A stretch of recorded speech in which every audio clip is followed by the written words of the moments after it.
பெண்களுக்கு செய்த பெரிய துரோகம் நம்மளோட பாராளுமன்றத்தில் இடஒதுக்கீடு வராமல் பார்த்துக்கிட்டது திமுக, காங்கிரஸ். இவங்க 2 பேருக்கும் பெருசாக எதிர்ப்பு தமிழ்நாட்டிலே கொடுக்கல. ஏன்னா இந்தியாவிலே தமிழ்நாட்டில் தான் கொஞ்சம் பெண்கள் நல்லா முன்னேற்றம் இருக்காங்க. பெண்கள் சைட்லேருந்தே வரல. ராகுல் காந்தி நேற்று பிரச்சாரத்துக்காக தமிழ்நாடு வந்திருக்கிறார். அப்போ அங்கே ஒரு 10 பெண்களாவது வெறும் கருப்பு புடவை கட்டிட்டு வந்திருந்தாலே மக்கள் தெரிஞ்சிருப்பாங்க. ஏன்னா இதை விட பெண்களுக்கு ஒரு தவறான இது இந்தியாவில் நடந்திருக்கவே முடியாது. அந்த மாதிரி உள்ளதுதான். இந்திரா காந்தி காலத்திலேருந்தே பெண்களுக்கு பாராளுமன்றத்தில் 33% கேட்டுக்கிட்டே இருக்கிறாங்க. இப்போ இந்த 543ல் 33% கொடுக்கணும்னு சொல்லி கேட்குறாங்க. உண்மையை யோசித்து பாருங்கள். தமிழ்நாட்டில் மொத்தம் 39 தொகுதி இருக்குது. அந்த 39ல் 33% வச்சுக்கோங்க. ஒரு கிட்டத்தட்ட ஒரு 13 வேட்பாளர்கள் இங்கேருந்து நிற்பாங்க.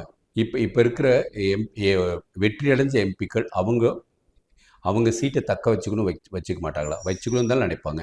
அப்போ இப்போ இருக்க புது பாராளுமன்றத்தில் நமக்கு 880 பேர் இருக்கிறது மாதிரி உள்ள கட்டியிருக்காங்க. அப்போ 880 பேருமே வரதுக்குள்ள வாய்ப்பை தான் பாரதிய ஜனதா கட்சி உருவாக்கி அதை அப்படியே 50% இன்க்ரீஸ் பண்ணியிருக்காங்க. அதுக்கு மறுப்பு தெரிவிச்சிருக்காங்க. மறுப்பு அங்கே தெரிவிக்கிற மாதிரி பெண்கள் நிற்கிறத மறுப்பு தெரிவிச்சிருக்காங்க. இது பெண்களே கேட்கலங்கிறத எனக்கு பெரிய வருத்தம். பெண் தலைவர்கள் தமிழ்நாட்டில் இருக்கிறாங்க. அவங்களும் அதுக்கு பெருசாக மறுப்பு தெரிவிக்கல.